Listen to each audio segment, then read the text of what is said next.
No Saber Direito desta semana, o curso é sobre responsabilidade civil, a contextualização histórica, o dever de indenizar, os excludentes de ilicitude e a responsabilidade aplicada ao CDC e ao direito médico. As aulas são com a professora Jéssica Barcelos Calhau.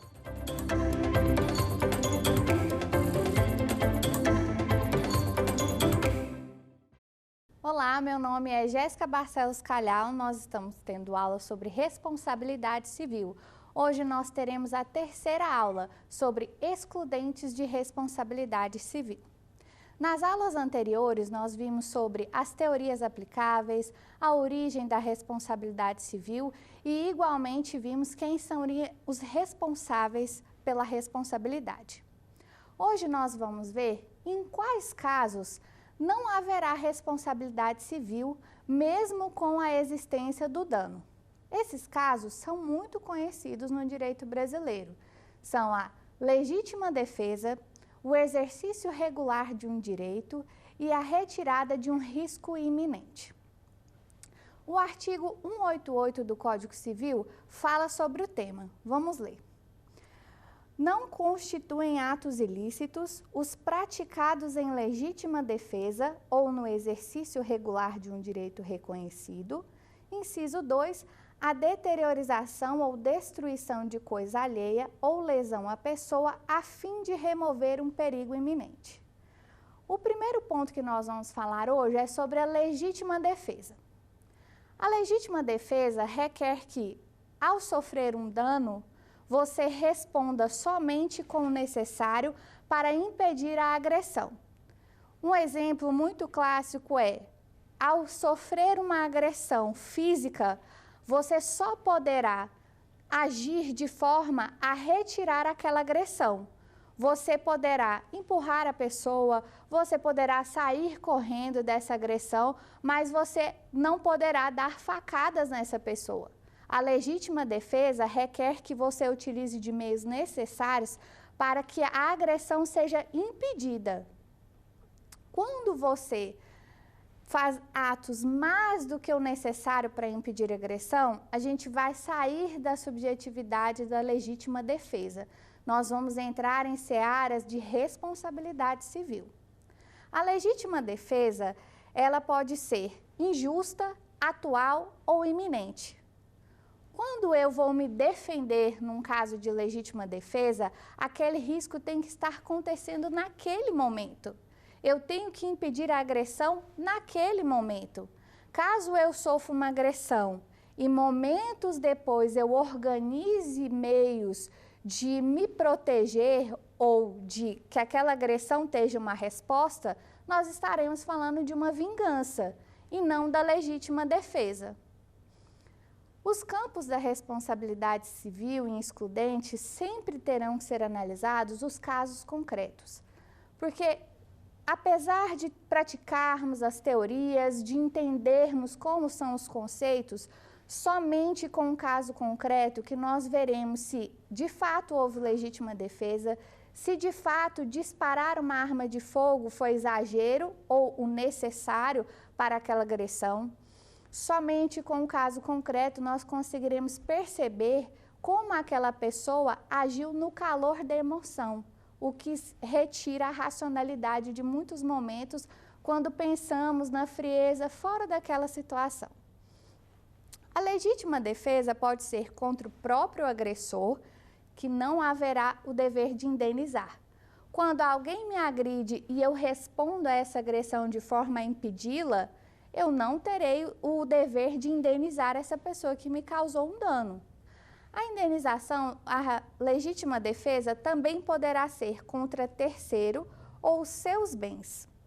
Nesse caso, você deve indenizar o terceiro, mas você dispõe de ação regressiva. Vamos lá. Um exemplo. Para poder evitar que um dano, uma agressão fosse causada a uma criança, por exemplo. Eu estou na rua, um cachorro vem desgovernado, eu vejo que ele vai atacar uma criança e para proteger aquela criança e não colocar o meu corpo contra o cachorro e a criança, eu pego um bem de um terceiro.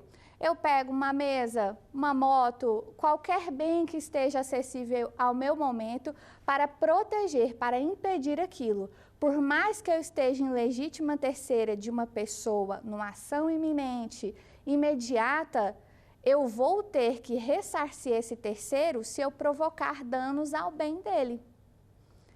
Por mais que nós vejamos hoje em dia atos heróicos de forma positiva, o Código Civil, ele ressalva o terceiro que teve um dano ocasionado pelo seu ato heróico. A legítima defesa tem suas peculiaridades. Outro ponto que a legítima defesa também poderá ser é com excesso. Quando ela é com excesso, há o dever de indenizar, porém de forma proporcional. Vejamos, no caso que alguém tenta me agredir e naquele momento eu tenho uma taser, por exemplo, e utilizo essa taser contra a pessoa e nela há um dano ocasionado e eu usei de excesso, porque naquela situação eu poderia correr, por exemplo, eu responderei o dever de indenizar essa pessoa de forma proporcional ao ocorrido, de forma proporcional ao que eu excedi do que eu poderia impedir aquela agressão. A legítima defesa também pode ser putativa. O que seria legítima defesa putativa? É aquela legítima defesa que você imagina estar em risco, imagina que está numa situação que poderá te ocasionar uma agressão ou dano. Um exemplo clássico para essa legítima defesa putativa seria você estar à noite, no sinal vermelho, sozinho com o carro parado naquele local. Você vê um pedestre vindo em sua direção e você acelera o carro e atropela aquele pedestre. Neste caso, o pedestre poderia estar apenas pedindo uma informação, ele às vezes nem iria passar pelo seu carro, ou ele mesmo estava correndo de outro perigo e você o atropelou. São situações imaginárias. Nós imaginamos que existe um risco, imaginamos que esse risco é iminente, o perigo é iminente, mas em verdade ele não existe. Essa legítima defesa putativa, então, aquele perigo que está na imaginação, gera o dever de indenizar, porque não existia perigo, existia na minha mente uma situação perigosa, mas não o risco em si. Relembrando que a legítima defesa requer meio necessário para repelir a agressão que seja injusta e iminente. O segundo ponto que nós iremos falar é sobre o estado de necessidade ou remoção de perigo iminente.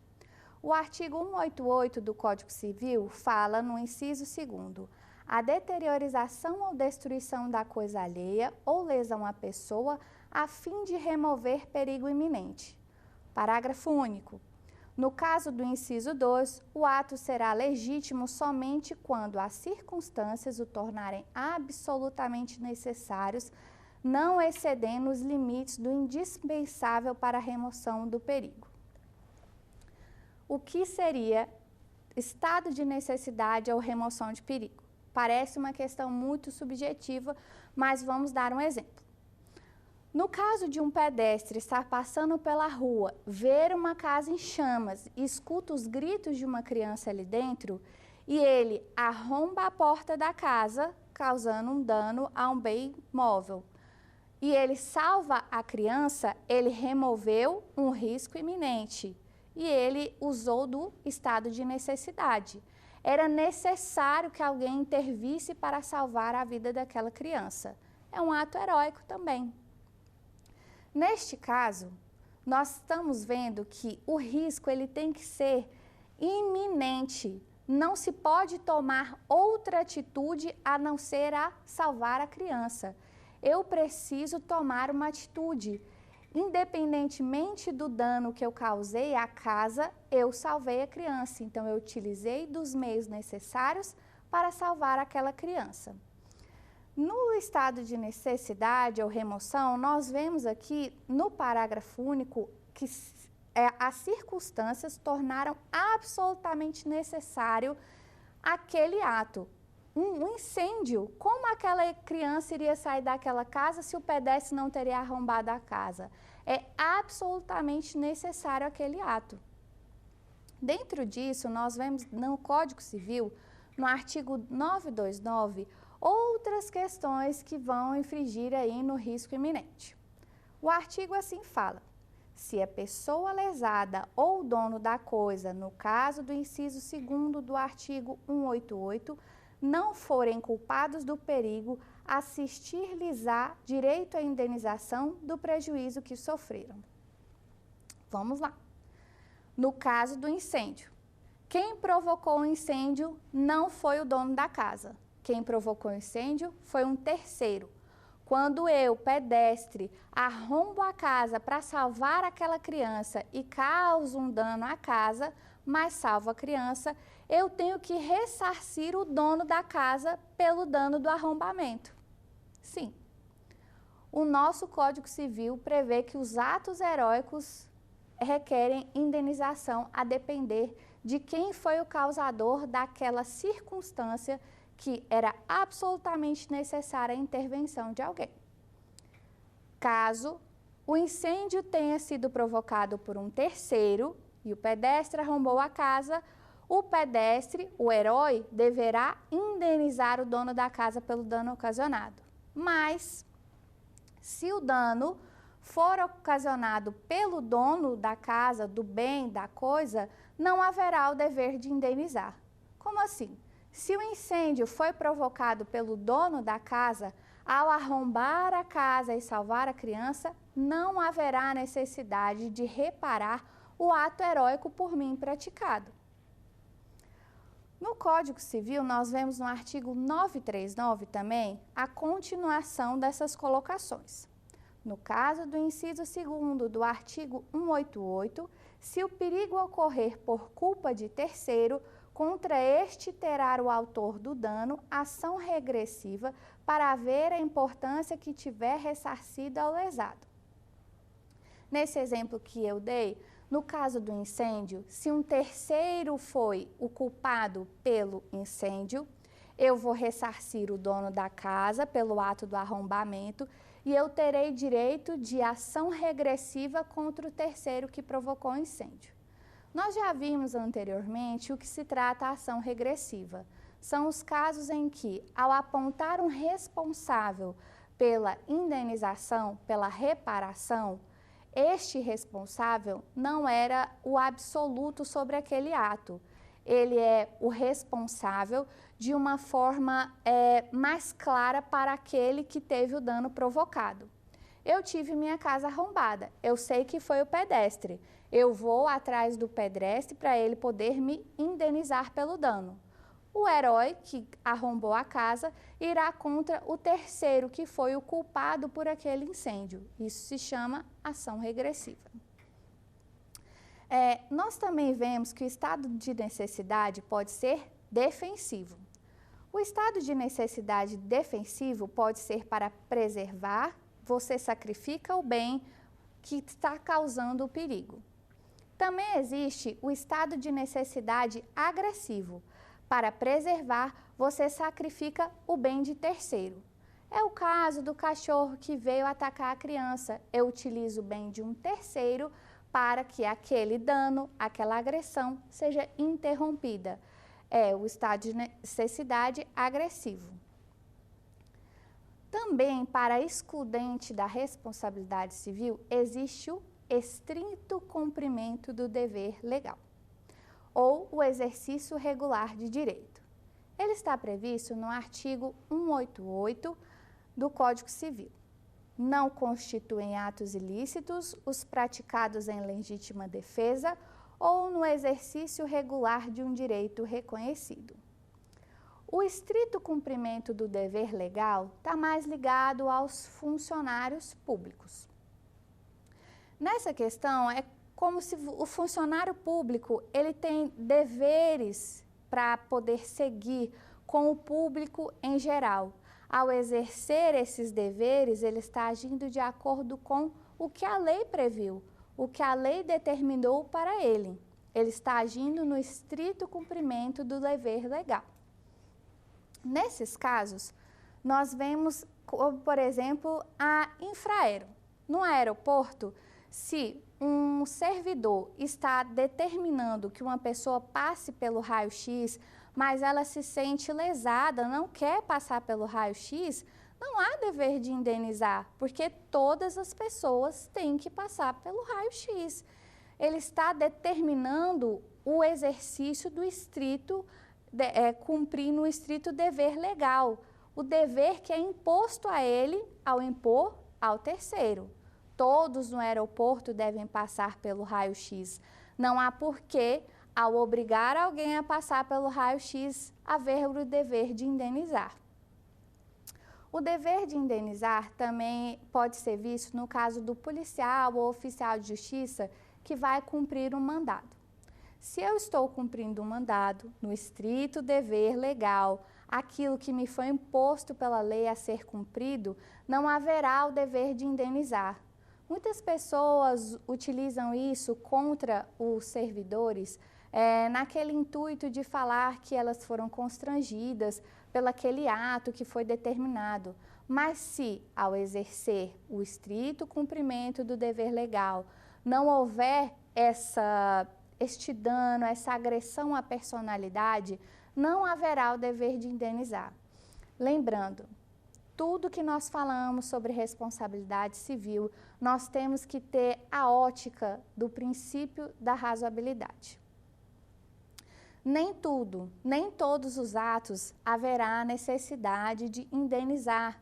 Muitas coisas que acontecem no cotidiano, muitas situações que exercem na nossa vida, não são constrangimentos em si, são o estrito cumprimento de um dever legal.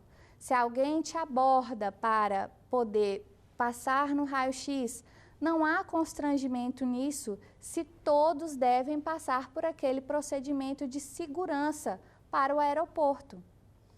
A razoabilidade deve ser utilizada para situações de uma forma macro e, diante do caso concreto, nós vamos vendo essa ótica diminuir, a depender de tudo aquilo que aconteceu no curso daquela ação.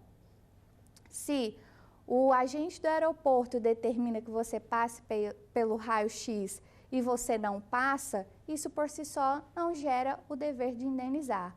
Mas se, ao determinar que você passe pelo raio-x, você não passa, ele lhe agride e obriga na frente de todas as pessoas naquele momento a passar pelo raio-x de uma forma agressiva, haverá o dever de indenizar. Nós temos que ver que as excludentes de ilicitude devem ser vistas de uma forma macro e, dependendo do caso concreto, nós vamos eliminando se foi utilizado o estrito dever do cumprimento legal, se foi utilizado a retirada de um risco iminente e se foi utilizada a legítima defesa. Vocês vão se deparar com situações processuais, situações cotidianas, em que muitas vezes as pessoas requerem reparações civis por questões muito pequenas, por questões que às vezes sequer passariam pela necessidade de indenizar. Os tribunais têm entendido isso como mero aborrecimento do cotidiano. Nós temos que verificar se, diante das excludentes de ilicitude, ao exercê-las, nós estamos exercendo de forma correta, ou seja, necessário para impedir aquela agressão ou dano, ou se nós estamos utilizando das situações apenas para exprimir o Código ou o Código de Defesa do Consumidor para retirar uma responsabilidade civil.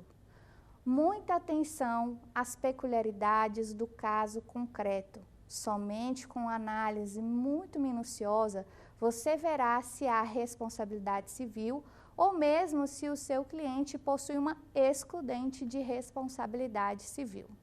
Lembrando que sempre que nós vamos aconselhar no caso concreto, nós temos que desestimular as aventuras jurídicas, verificar diante do princípio da razoabilidade o que será necessário para aquela responsabilidade.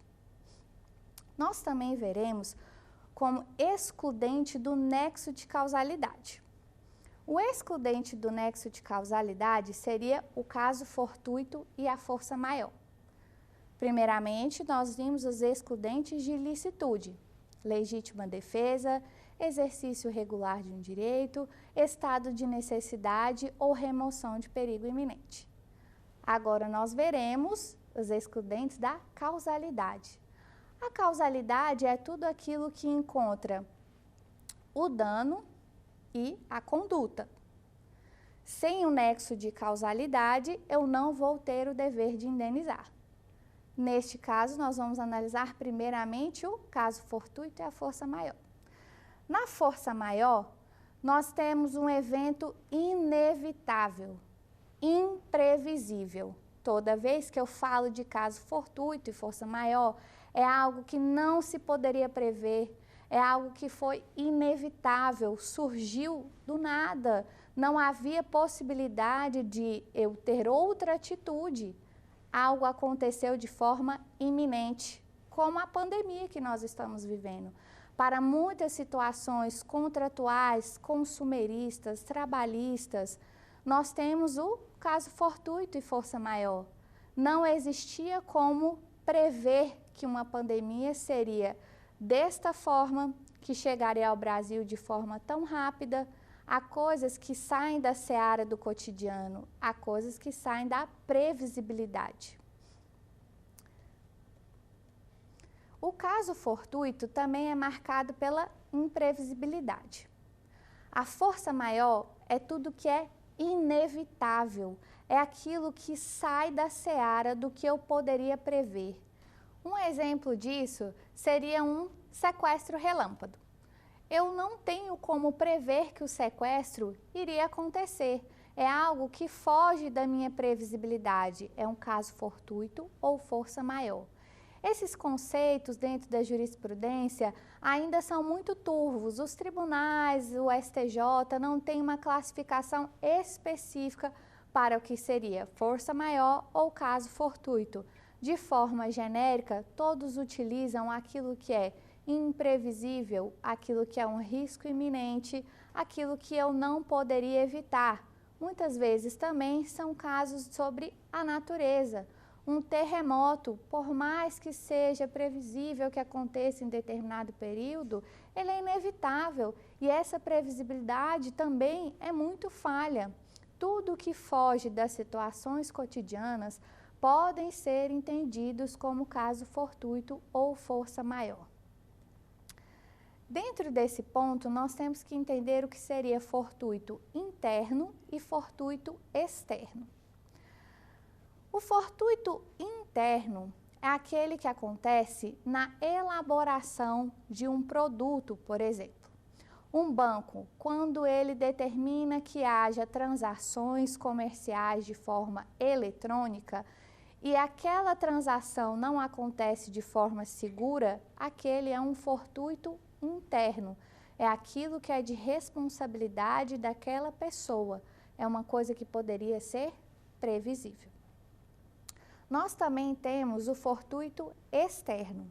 O fortuito externo está fora da cadeia de produção ou do serviço. Vamos imaginar também uma situação bancária. Eu vou numa agência bancária, faço um saque de dinheiro. Ao sair da agência, no estacionamento, eu sou abordada e furtada.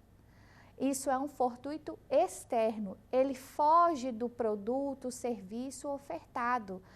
A agência bancária tem responsabilidade dentro do seu estabelecimento. O que aconteceu no estacionamento externo, privado, quilômetros depois da agência, é um fortuito externo. É aquilo que não poderia ser previsto por aquela empresa. No caso do fortuito externo, haverá excludente da responsabilidade.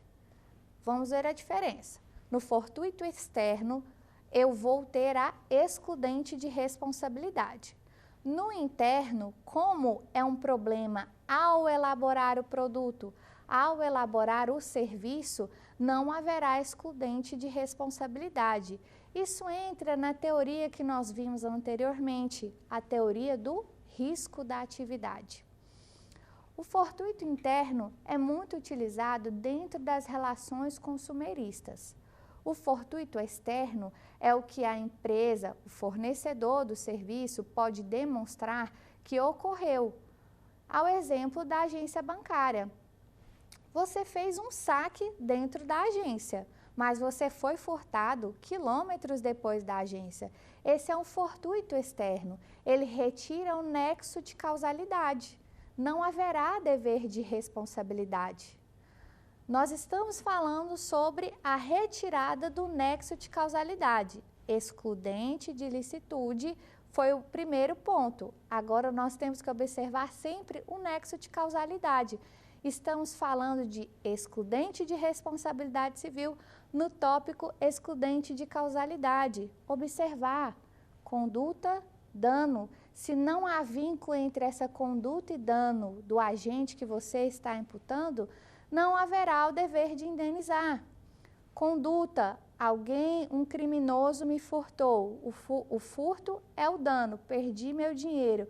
Qual o nexo de causalidade entre a conduta da agência bancária e o dano sofrido? Não há. Este é o fortuito externo que vai causar uma excludente de responsabilidade pela ausência do nexo de causalidade. O fortuito externo também pode ser visto como tudo que está fora da cadeia de fornecimento. Um exemplo que nós temos que ver também na seara do direito do consumidor, importante. Toda vez que eu compro um aparelho televisivo, coloco na tomada e há uma descarga de energia da minha residência, eu queimei o aparelho. A quem eu vou recorrer para a responsabilidade dessa queima? De quem fabricou a televisão? De quem me vendeu a televisão? Não existe a possibilidade. Eu retiro o nexo de causalidade das pessoas que me forneceram o produto. A responsabilidade foi por uma descarga elétrica. O máximo de quem poderia ser responsabilizado seria o seu eletricista. Não fez a manutenção da casa, por exemplo. Dentro desse ponto, nós temos que ver a súmula 479. As instituições financeiras respondem objetivamente pelos danos gerados por fortuito interno relativo a fraudes e delitos praticados por terceiros no âmbito de operações bancárias. Lembre-se, o fortuito interno é tudo o que acontece ao oferecer o serviço. Eu falei sobre uma súmula. Então, imagine você que para chegar ao entendimento sumulado do STJ, muitas pessoas tiveram danos ocasionados sem que essa tese fosse levantada. Então, era entendido que tudo o que acontecia por fornecimento do banco não haveria responsabilidade. Isso é uma evolução do direito brasileiro. No fortuito interno, para as agências bancárias, eles responderão de forma objetiva. Lembrando, só haverá excludente de responsabilidade em casos de fortuito externo. É responsabilidade de quem eu estou imputando o ato demonstrar que houve um fortuito externo. Nós também temos que ver como retirada do nexo de causalidade a culpa da vítima. Somente a vítima provoca o evento danoso. Como haveria responsabilidade? Se houve evento danoso pela própria vítima que fala que foi ocasionado a ela um dano. Neste caso, é o caso do motoqueiro que anda no corredor de carros. Todos estão no engarrafamento, todos os carros estão parados, mas o motoqueiro está andando no corredor de carros, o que não é permitido pela nossa lei de trânsito. Caso algum carro dê seta para virar, fazer uma ultrapassagem, alguém, por alguma ocasião, vire bruscamente o veículo, o motoqueiro não terá o seu dever de ser reparado, porque ele provocou o acidente. A própria vítima estava andando de forma descautelada e a ela foi ocasionado um dano. Se num corredor de carros o motoqueiro anda acelerando, mesmo que ele esteja buzinando para chamar a atenção das pessoas e ali for ocasionado um dano a ele, ele foi o único responsável por aquele dano ter ocasionado, porque ele se utilizou de forma ilegítima para andar na pista. Em casos que é a culpa concorrente da vítima. Nos casos de culpa concorrente da vítima, quando um dano é ocasionado pelo autor e igualmente pela vítima. Exemplo também do motoqueiro. Um carro está andando ao lado do motoqueiro, mas o motorista do veículo está embriagado. Ele está andando de forma imprudente e o motoqueiro, para provocá-lo, também está andando de forma imprudente. Caso os dois venham a colidir, a culpa concorrente da vítima, aquele que ocasionou o dano e a própria moto que bateu naquele veículo. Neste caso, a responsabilidade será equiparada ao dano que cada um sofreu. Ela será proporcional ao dano que cada um sofreu. Nós também temos o fato de terceiro. O fato de terceiro é uma excludente de causalidade porque um terceiro foi o responsável pelo dano ocasionado. É um comportamento causal de um terceiro que pode excluir a responsabilidade.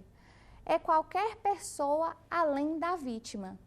Neste caso, há uma súmula do STF que fala sobre o tema. A súmula 187 estabelece que a responsabilidade contratual do transportador pelo acidente com um passageiro não é eligida por culpa de terceiro contra o qual tem ação regressiva. Nós falamos anteriormente que a responsabilidade objetiva do transportador, mas há o entendimento do STF que mesmo neste caso de fato de terceiro haverá responsabilidade do transportador. É um ponto importante para se atentar.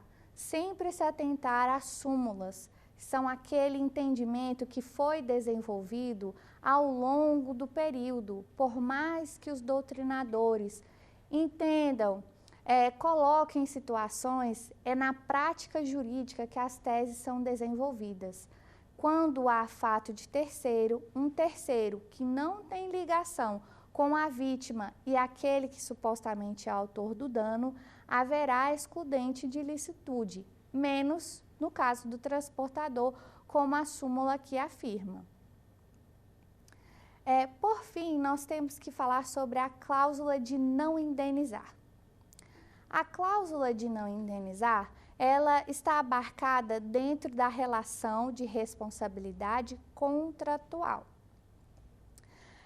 Toda vez que você faz um contrato e avença uma obrigação de fazer, de não fazer, e alguém infringe uma dessas cláusulas, poderá haver a obrigação de não indenizar.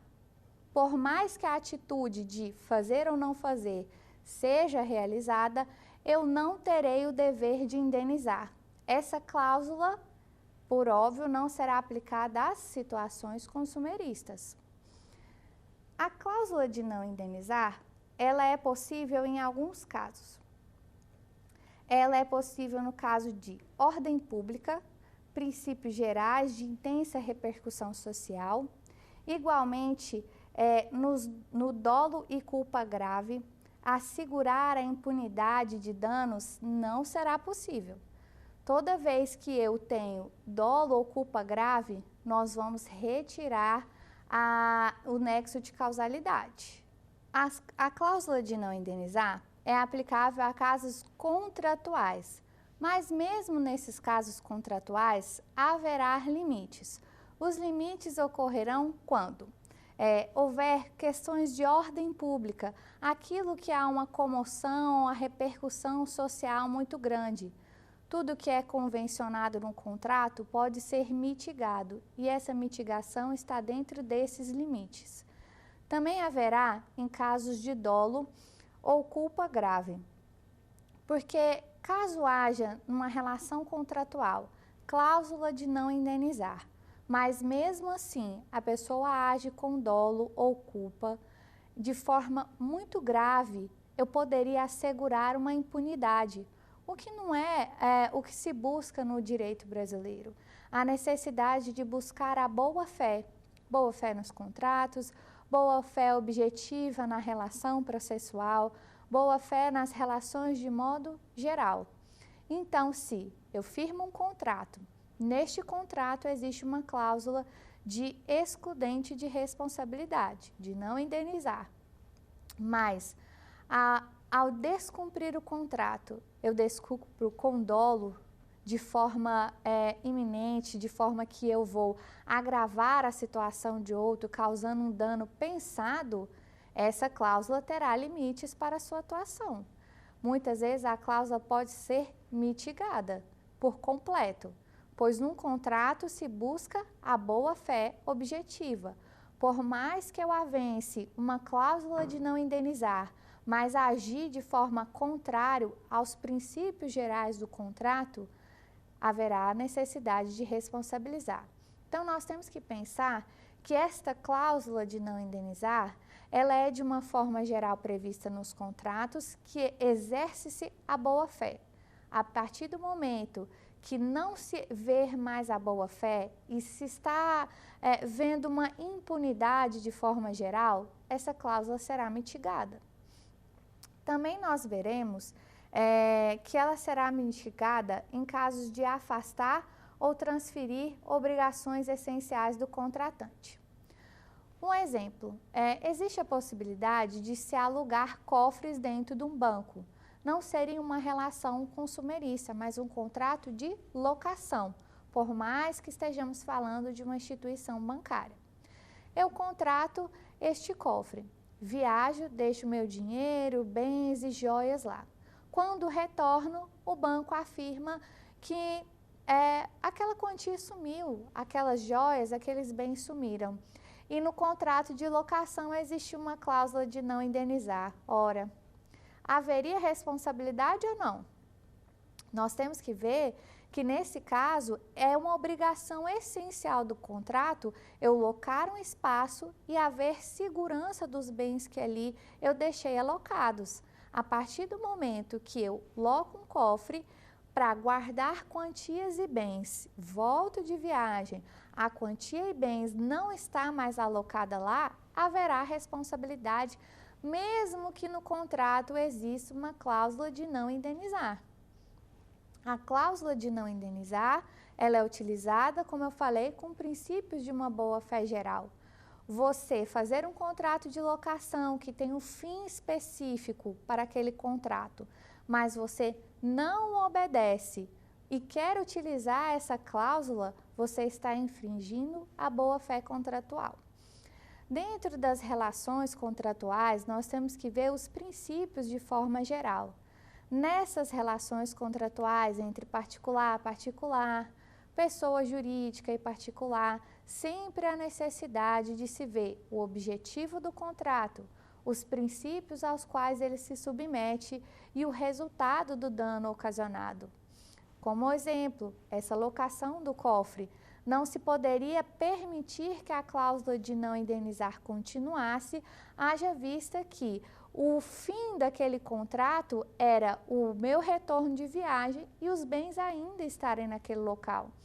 Guardados, a quantia ainda estivesse ali.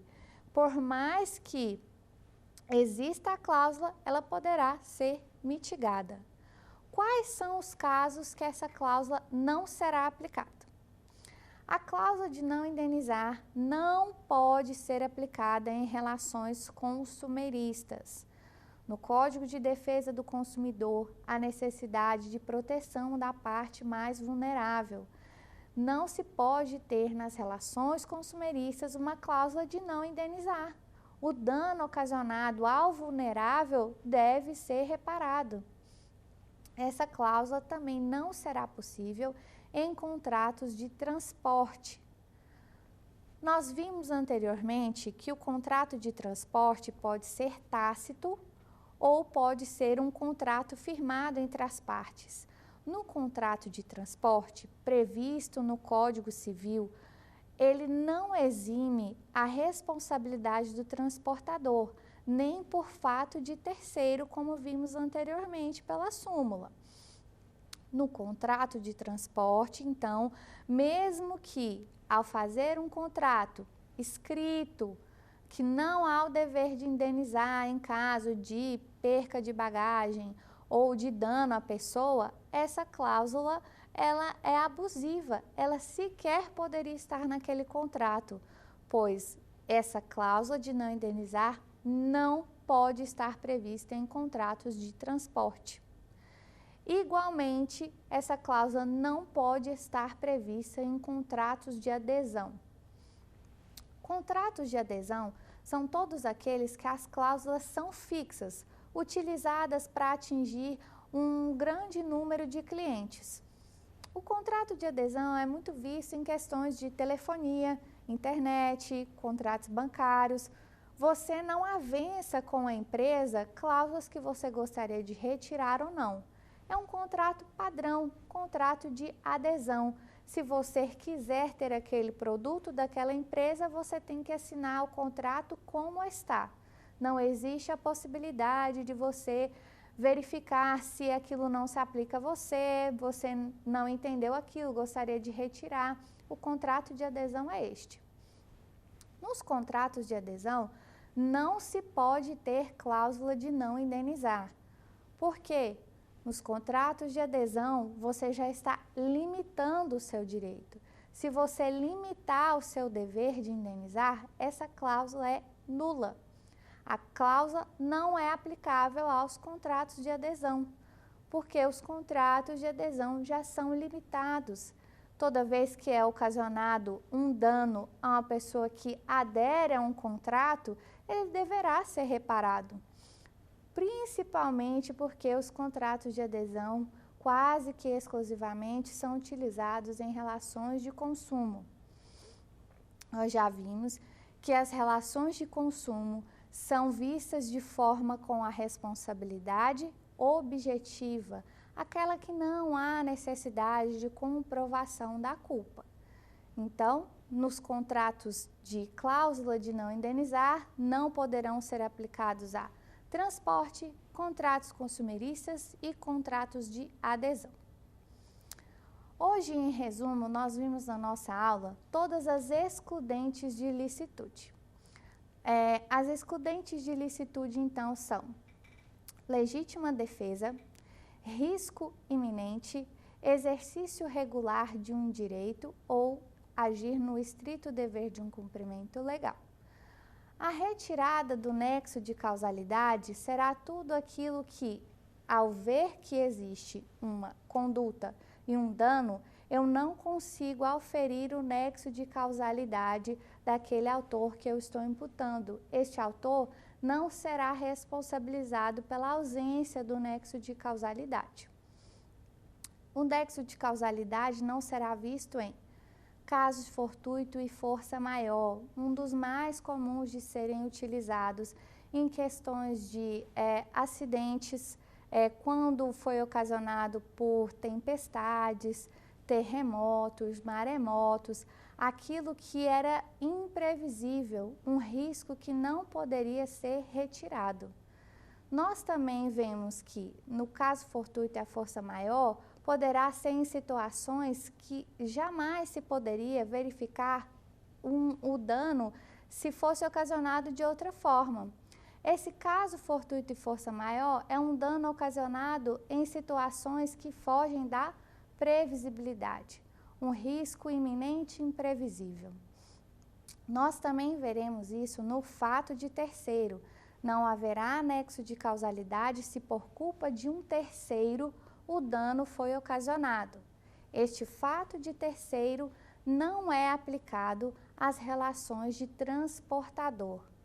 Também não haverá anexo de causalidade quando nós vemos a culpa exclusiva da vítima. Aquele caso do motoqueiro que anda no corredor de carros. Se durante a direção no corredor de carros a ele for ocasionado um dano, ele será o único responsável pelo dano ocasionado. Nós também não veremos o nexo de causalidade na cláusula de não indenizar, pois contratualmente foi afirmado que naquelas situações não haveria o dever de indenizar. Essa cláusula não é aplicada aos contratos de consumo, contratos de transporte e contratos de adesão. Nas excludentes de licitude que nós vimos como a legítima defesa, a necessidade de eu utilizar de meios necessários para parar o risco que está sendo ocasionado, para parar aquele dano que está ao ponto de me ser ocasionado.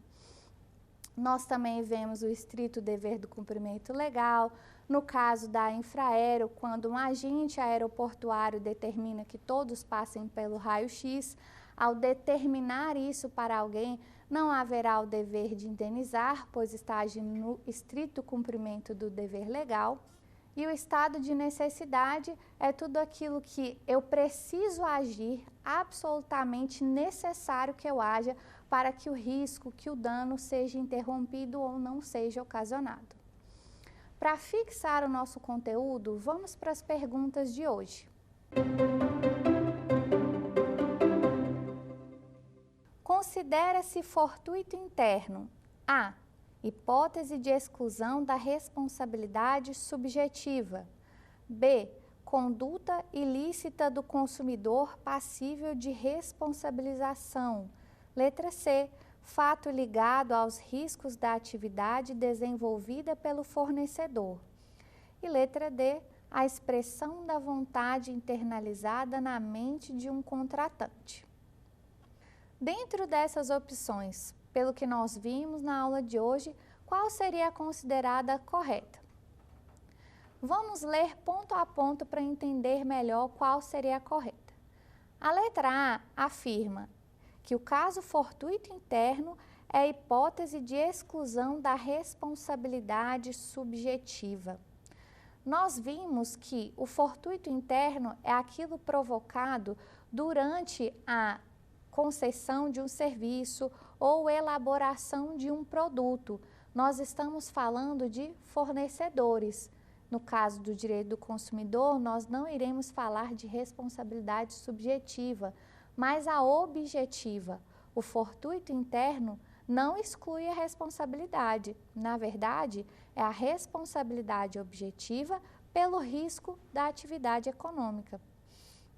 A letra B fala: o fortuito interno é conduta ilícita do consumidor passível de responsabilização. O fortuito interno não se trata de conduta ilícita do consumidor, mas da própria falha de segurança do produto ou serviço fornecido. Por isso, a responsabilidade objetiva. A letra C fala que o fortuito interno é fato ligado aos riscos da atividade desenvolvida pelo fornecedor. Essa é a nossa letra correta. Como nós vimos, o fortuito interno é o risco da atividade que se está sujeito à responsabilidade objetiva, aquela que eu não tenho que demonstrar a existência da culpa, o elemento de que a conduta foi utilizada de forma culposa. Eu só tenho que demonstrar a conduta e o dano. Não existe a necessidade de demonstrar que essa conduta tenha sido culposa. Vamos para a pergunta número 2. O caso fortuito e a força maior são excludentes da responsabilidade civil por inexistência do seguinte requisito: A. Nexo de causalidade. B. Ato ilícito. C. Culpa. E letra D. Dano. Como nós vimos, na letra 2, o caso fortuito e a força maior é excludente de nexo de causalidade.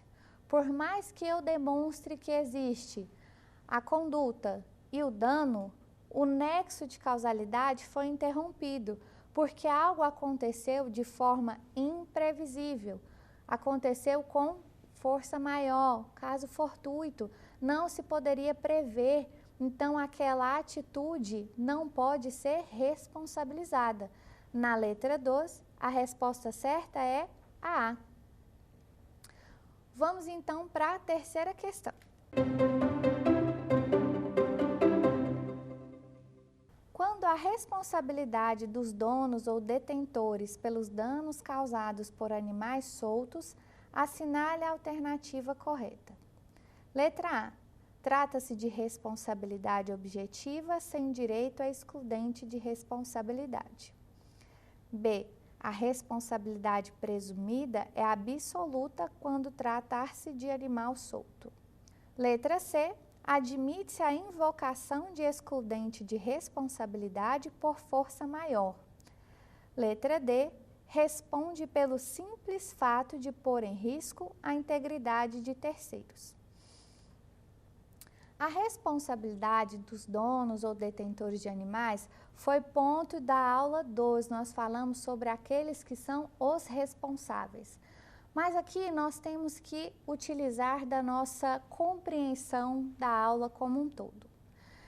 Por muito tempo foi entendido pelos tribunais que a responsabilidade por esse dono seria uma responsabilidade objetiva, pelo simples fato de ter o animal e ele ocasionar dano a alguém, haveria responsabilidade objetiva. Mas existe uma tese em desenvolvimento nos tribunais de que, se o dano ocasionado pelo animal solto for provocado por uma força maior, esse dano será elidido, essa responsabilidade. Como no caso de animais que, por força maior, no caso de fogos de artifício, que o dono não conseguiu prever, não conseguiu evitar. Este animal fica extremamente perturbado, se solta e causa dano a alguém. O detentor do animal pode provar que a causa da queima de fogos foi determinante para que o animal se descontrolasse e causar danos a terceiros. Então, a resposta para essa letra, para o item 3 da nossa pergunta, será a letra C. Essa resposta, ela será agora a letra C por causa do desenvolvimento da tese dos tribunais, que entende que haverá uma excludente de responsabilidade pelo nexo de causalidade. Não foi um fato do dono ter mau cuidado com o animal, não foi o fato dele ter um animal e não o vigiar, foi o fato da queima de fogos que o descontrolou e ele causou um dano a uma terceira pessoa. Vamos analisar por que as outras alternativas não estariam corretas diante dessa colocação. Na letra A, assim fala: trata-se de responsabilidade objetiva sem direito a excludente de responsabilidade. As excludentes de responsabilidade, elas existem por si só. A ausência da sua excludente acontecerá em casos específicos, como nós vimos nos contratos de transporte, não haverá essa excludente de responsabilidade, em contratos de consumo, em contratos de adesão, em relações específicas. No caso do detentor do animal, ele pode sim existir uma excludente de responsabilidade.